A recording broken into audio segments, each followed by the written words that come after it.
The appointment was supposed to be simple.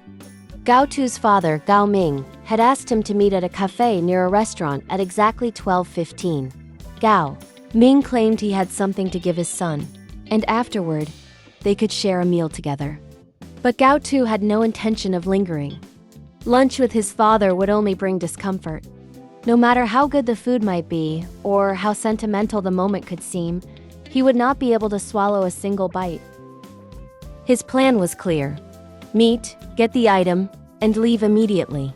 When Gao Tu's car pulled up outside the cafe, Gao Ming was already waiting at the entrance, his overly enthusiastic greeting startling Gao Tu. Gao Tu! Startled by the uncharacteristic warmth, Gao Tu instinctively stepped back. He wasn't used to his father's exaggerated gestures. After all, this was a man who had disappointed him so many times. But there was no escape. Gao Ming wrapped an arm around his shoulders and guided him inside. "This is my friend's shop," he said cheerfully. "It's closed today, so we can have some privacy." It was then that Gao Tu noticed the shutter at the entrance was only half open. Alarm bells rang in his mind, but before he could process it, Gao Ming pushed him forward. The shutter slammed shut behind them. Inside, 3 men waited. Strangers, broad-shouldered, imposing, exuding an unmistakable alpha aura. Their combined pheromones hit Gao Tu in waves, suffocating and overwhelming him. Panic surged. His hand flew to his nose instinctively. The smell was too strong, too invasive.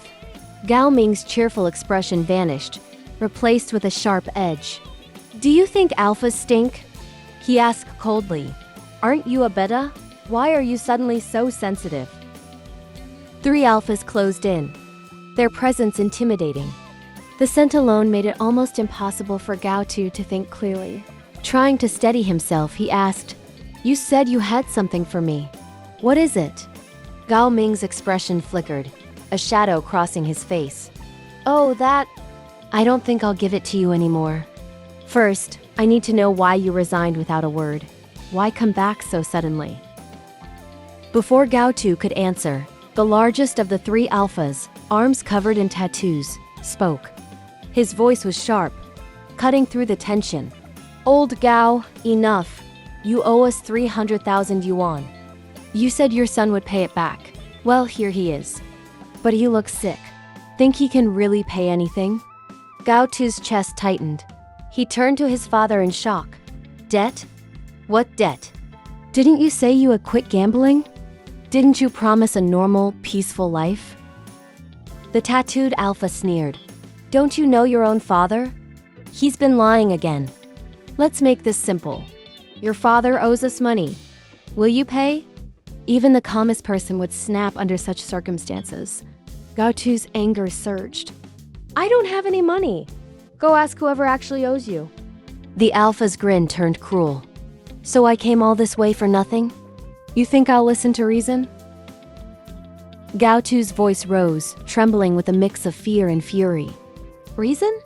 You lend money without checking? It's an underground casino. Gambling is illegal. What you're doing is a crime."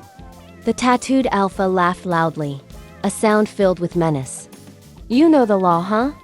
Well, you'll soon find out it won't save you." Gao Ming, ever calculating, remained silent. His son's suffering was a tool, a means to an end. Gao Tu's life and health were insignificant compared to the debts and profits Gao Ming dreamed of. When Gao Tu reached for his phone, hoping to call the police, it was snatched from his hand after a single ring. Pain shot through his shoulder as the alpha's grip tightened. He struggled, but the sheer number of people and his weakened state made resistance futile. He was pinned to the ground, helpless. "Call the police?" the tattooed alpha sneered. "There's no chance for that here. Tell me, how will you pay your father's debt?" Protecting his stomach with both hands, Gao Tu shouted, "You didn't lend me anything. Why should I pay? Be reasonable." "Reason?" The alpha's laugh was dark and mocking. "I hate reason." He kicked Gao Ming hard in the stomach. The older man groaned, clutching himself, but forced a smile. "Don't hurt him, he's my son, he used to earn well." If it comes to it, you can take him as collateral. Do what you want. The alpha's gaze turned sharp. Why would I want a beta? How much is he worth? Gao Ming leaned forward, his voice sly. He's not a beta. He's an omega. Check for yourself. Gasps filled the air as the inhibitor patch on Gao Tu's neck was ripped away. A faint, calm scent of sage filled the cafe.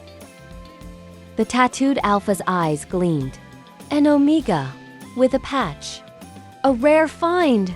He inhaled greedily, eyes lingering on Gao Tu with hunger. Gao Tu's face drained of color. He struck out violently, hitting one alpha in the nose and kicking another down. But his strength was nothing compared to the numbers around him. Ha! The alpha laughed, enjoying the struggle. I like fire in those I take. So, spirited. Then, without warning, the alpha unleashed his pheromones. A wild, overpowering scent filled the air, pressing against Gao Tu's sensitive body like a physical blow. Pain radiated from his neck, searing through his entire body. Wabi, the tattooed alpha, supported him with one hand, his voice low and teasing. What a shame. I'd like to keep you, but business is business. Perhaps we'll settle the debt based on how many times you entertain us. His companions laughed, cruel and mocking. Even Gao Ming chuckled nervously. Yes. How will you calculate it? If it works out, I could even borrow more. He's very valuable. Especially since he's pregnant. Pregnant, the word struck like lightning. Gao Tu's stomach tightened, his throat dry. How could his father know? How had he found out? Huabi's eyes gleamed. Pregnant, are you? Such a pitiful thing. If I were your alpha, I'd never let you face this danger. But it seems your alpha doesn't want you. Gao Tu's mind raced. No, that wasn't true. Someone loved the child growing inside him. Someone cherished them. Someone valued him. But reality was cruel. His father had betrayed him. Strangers were now plotting his fate. He had to think. There had to be a solution. His pulse raced. His lips trembled. And finally he spoke through the fear and pain. I have money. The room went silent. Huabi leaned closer, feigning curiosity. What was that? Speak louder, baby. I can't hear you. Summoning every ounce of courage, Gao Tu shouted. I said, I have money. My father owes you, and I will make sure the child's father pays you back. The declaration rang through the cafe, filled with defiance, desperation, and a mother's fierce determination. For Gao Tu, this was no longer just about paying off debts. It was about survival. About protecting the life growing inside him. About reclaiming even a fragment of dignity from the man who had betrayed him. And in that moment, amid fear, anger, and uncertainty, Gao Tu refused to let anyone take what was his by right.